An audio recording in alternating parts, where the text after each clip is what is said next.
Você sabe por que somos chamados de brasileiros? Escute essa aula. No período onde acontecia escravidão em nosso país, todo e qualquer trabalho manual era feito por quem estava escravizado. E trabalhos manuais são normalmente denominados com palavras que terminam em sufixo eiro. Faxineiro, cozinheiro, sapateiro, ferreiro, carpinteiro e vários outros. É muito comum a utilização do sufixo eiro de forma pejorativa, diminutiva ou para ofícios manuais. Algumas formas pejorativas. Quem tem moto é motociclista. Está fazendo alguma coisa de errado com essa moto, motoqueiro. Quem toca violino, violinista, piano, pianista, instrumentos de orquestra e teatro é chique. Quem mora no interior e toca viola, violeiro. Pessoas que moram nos periféricos e nas comunidades, quem gosta de pagode é pagodeiro, quem gosta de funk é funkeiro, quem fala mal do vizinho é fofoqueiro. Então quase sempre sufixo eiro é pejorativo, diminutivo ou utilizado para ofícios. Para nacionalidades é muito comum utilizar sufixo ano ou ex. Português, francês, holandês, japonês, argentino, chileno, americano, australiano, alguns tipo russo, turco, alemão não usam, mas é quase sempre ano ou ex. Quem nasce na Índia é indiano. E conta-se ao povo brasileiro uma história bem bonita e romantizada, que alguém sai de Portugal para buscar especiarias nas Índias, erra o caminho e por um acaso descobre o Brasil. Primeiro, não se descobre um lugar que tem gente. Não dá para descobrir a casa de uma pessoa. Segundo, entre Brasil e Portugal, a parte mais próxima, 5.600 quilômetros. Quem erra 5.600 quilômetros de uma viagem tão importante? Terceiro, em 1494 foi assinado o Tratado de Tordesilhas, dividiram o mundo ao meio. Onde fosse colonizado, metade é de Portugal, outra metade é da Espanha. Se dividiram em 1494, em 1500 sabiam da existência. Vieram tomar posse de uma terra que tinha nome Pindorama, palavra do Tupi-Guarani, que significa terra das palmeiras, palavra essa utilizada dentro dos navegadores, porque Pindorama já era rota de comércio, e era rota de comércio porque tinha gente. Mas nessa história bonitinha de ir para as Índias, chamam as pessoas de Pindorama de índio e indígena. Quem nasce na Índia é indiano, não é índio, muito menos indígena. E no nosso vocabulário, a palavra índio e indígena tem formatos pejorativos, e esses formatos foram utilizados no período de colonizações, mas foram apagando e escondendo isso de nossa história. Prefixo in, ausência ou negação. Impossível, infiel, infeliz, incompetente, inconfidentes, que é uma palavra bem de ouro preto. Indígena era, não é mais, não gente. Inclusive tem outra palavra muito parecida no vocabulário.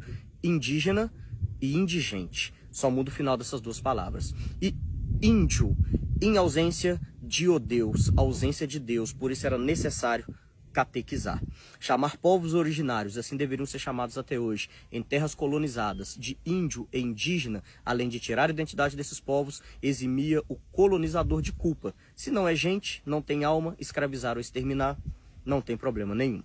E alguns desses povos que aqui já estavam sabiam como cortar e principalmente extrair pigmentos do pau-brasil. Isso era ofício. Ofício termina em sufixo eiro. Quem fazia esse trabalho era chamado de brasileiro.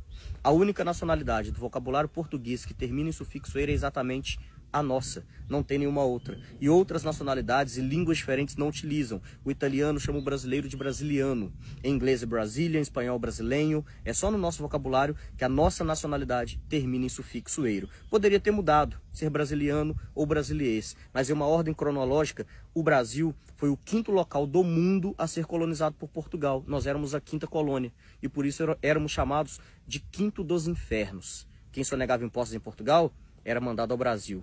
Quem roubava em Portugal era enviado ao Brasil. E aí utilizou-se a palavra brasileiro, que era uma denominação para povos originários escravizados cortando pau-brasil, como nossa nacionalidade e se manteve até hoje. Com isso posso dizer que todos nós brasileiros descendemos diretamente da escravidão, independente de pigmentação da pele, lado político, religião, quer queira, quer não, porque os primeiros de nós brasileiros estavam escravizados há mais de 500 anos. Aprender uma história real, não romantizada, do nosso passado é a forma fácil de compreender o nosso presente. O Brasil é um país de tamanho continental e riquezas imensuráveis e não caminha para frente, que a grande maioria de nós brasileiros não sabe de onde vem. Tiraram nossa identidade, nossa ancestralidade e nos dividiram de forma política, econômica, religiosa, regional, social, racial. Hoje somos brasileiros brigando com brasileiros. Muitas vezes sabe nem o motivo da briga, quando sabe utilizando os motivos que acabei de citar, quando o ideal era lutar contra esse sistema que vem escravizando o povo brasileiro em épocas e formas diferentes atualmente e há mais de 500 anos. Nossa! Uau! Uma verdadeira aula que o David trouxe para todos nós. Eu super recomendo, tá aqui a rede dele, lá naquela rede que começa com tique. Ele que trouxe aí detalhes riquíssimos. Eu sabia muito pouco disso tudo que ele falou. A única coisa que eu sabia na realidade era que o nome, a definição brasileiro das nacionalidades do mundo todo é a única no mundo.